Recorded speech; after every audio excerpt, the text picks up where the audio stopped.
我们再次提醒观众朋友哦，怕塞车可以锁定华视荧幕上，我们会随时反映各个国道的即时路况。另外来关心天气方面哦，潭美台风在今天下午2点已经增强为强烈台风。那么气象局表示呢，现在的台风不仅是强度增强，包含整个暴风半径也在持续的扩大。我们可不可以提醒您哦，其实台美现在是在海面上打转不行的稀薄水汽，那么明后天的路径将会是关键。如果稍微北偏就比较不影响台湾，但是如果稍微南偏，不排除会直扑台湾。那么现在预测时间会从星期5开始影响最具，最快星期4会发布海上警报。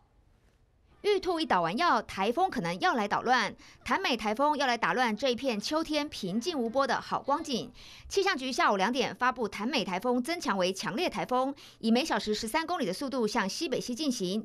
虽然变强变胖，暴风半径也扩大，但星期2、星期32天脚步拖慢了，会不会影响台湾呢？得等到27号星期4才会明朗。目前来看，也是要看它之后的整个刚刚增强的幅度有多大。如果增强的比较多的话，还是会比较靠近台湾之后再北上。那不过如果增强的幅度没那么大的话，它有可能就是比较早，可能在琉球附近就有机会北上。如果潭美的路径往北偏，往琉球去，对台湾的影响相对小。要是潭美新一横往南走，就会扑向台湾，在星期5到星期天会对台湾的北部、东北部影响剧烈。不过潭美新海底针让欧美的超级电脑也猜不透。欧洲模式先猜往北走，又改口往南，现在又变成向北。美洲模式则是跟欧洲模式整个颠倒。没有人敢说自己最准，得等到星期4才能拨云见日。这个周末假期是不是得窝在家里听窗外下雨的声音？天公作不作美，一切看潭美。